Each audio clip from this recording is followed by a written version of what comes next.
ஈரானிடம் உள்ள செறிவூட்டப்பட்ட யுரேனியத்தை அழிப்பதற்காக தங்களிடம் ஒப்படைக்காவிட்டால் ஈரானுடன் இணைந்து அந்த யுரேனிய கையிருப்புகளை ஈரானில் அல்லது வேறு ஏதேனும் பொருத்தமான இடத்தில் அழிக்க முடியும் என ஜனாதிபதி டொனால்ட் ட்ரம்ப் இன்று அதிகாலை தனது ட்ரூத் சமூக வலைதள பக்கத்தில் பதிவொன்றை இட்டு குறிப்பிட்டுள்ளார்.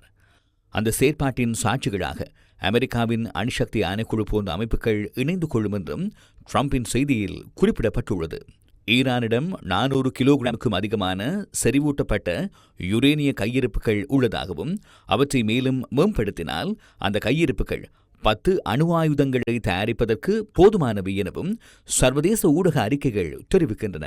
கடந்த பிப்ரவரி 28 அமெரிக்காவும் இஸ்ரேலும் இணைந்து போரை ஆரம்பித்த போது ஈரானிய ஆட்சியை வீழ்த்துவதே அவர்களின் முதன்மை நோக்கமாக இருந்ததுடன் பின்னர் ஈரான் அணு ஆயுதம் தயாரிப்பதை தடுப்பதும் அவர்களிடமுள்ள செறிவூட்டப்பட்ட யுரேனியத்தை அழிப்பதுவே அமெரிக்காவின் முதன்மை நோக்கம் என ஜனாதிபதி டொனால்ட் ட்ரம்ப் குறிப்பிட்டிருந்தார்.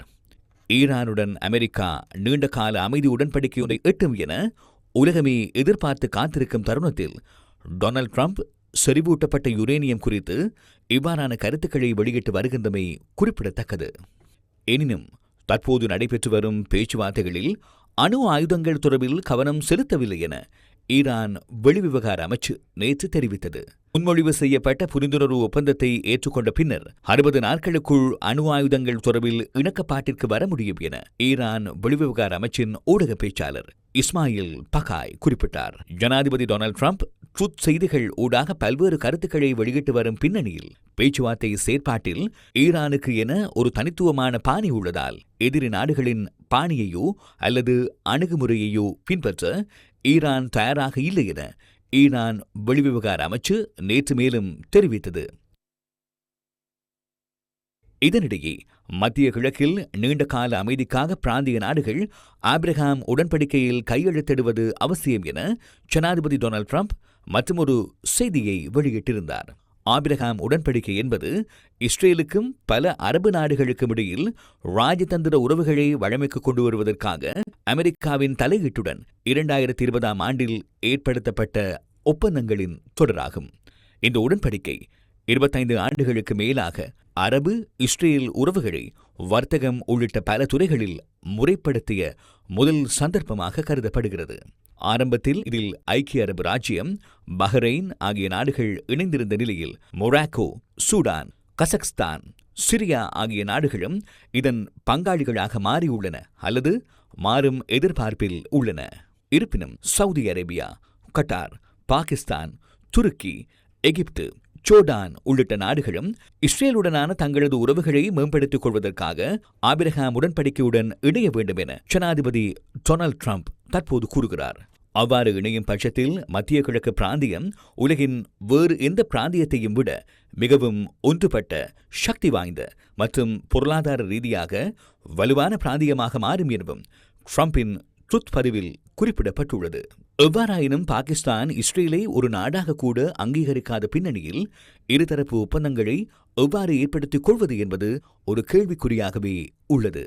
அமெரிக்காவின் தாக்குதல்கள் மற்றும் ஹோர்முஸ் நீரிணையை திறப்பது போன்ற பின்னணியில் ஈரானின் ஏவுகணை கட்டமைப்புகள், படகுகளை இலக்கு வைத்து அமெரிக்கா தொடர் தாக்குதல்களை நடத்தியுள்ளதாக ஃபாக்ஸ் செய்தி நிறுவனம் செய்தி வெளியிட்டுள்ளது. அமெரிக்க மத்திய கட்டளையகத்தின் செய்தி தொடர்பாளர் ஒருவரை மேற்கோள் காட்டியே இந்த செய்தி வெளியிடப்பட்டுள்ளது.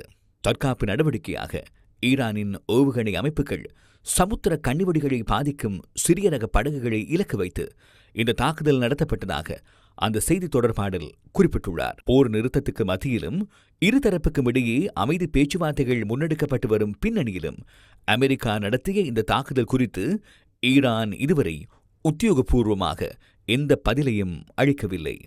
தெற்கு ஈரானின் பந்தார் அப்பாஸ் கடலோர நகரத்தை சூழவுள்ள ஈரானிய கடற்படை, விமானப்படை தளங்களே அமெரிக்காவின் இலக்காக காணப்பட்டதாக நியூயார்க் டைம்ஸ் அறிக்கையொன்றில் தெரிவிக்கிறது. இதனிடையே அமெரிக்காவும் ஈரானும் சமாதான உடன்படிக்கைக்கு இணக்கம் தெரிவித்ததன் பின்னர் 30 நாட்களுக்குள் ஓமூஸ் நீரிணை கப்பல் போக்குவரத்திற்காக முழுமையாக திறக்கப்படும் என ஜப்பானின் நிக்கேய் செய்தி சேவை மத்திய கிழக்கு வட்டாரங்களை மேற்கோள் காட்டி தெரிவித்துள்ளது. அந்த காலப்பகுதியில் கடல் மார்க்கத்தில் பாதிக்கப்பட்டுள்ள கண்ணிவெடிகள் அகற்றப்படும் எனவும் கப்பல்களிடமிருந்து கட்டணம் அறவிடுவதை ஈரான் நிறுத்திவிடும் எனவும் நிக்கே செய்தி அறிக்கையில் கூறப்பட்டுள்ளது.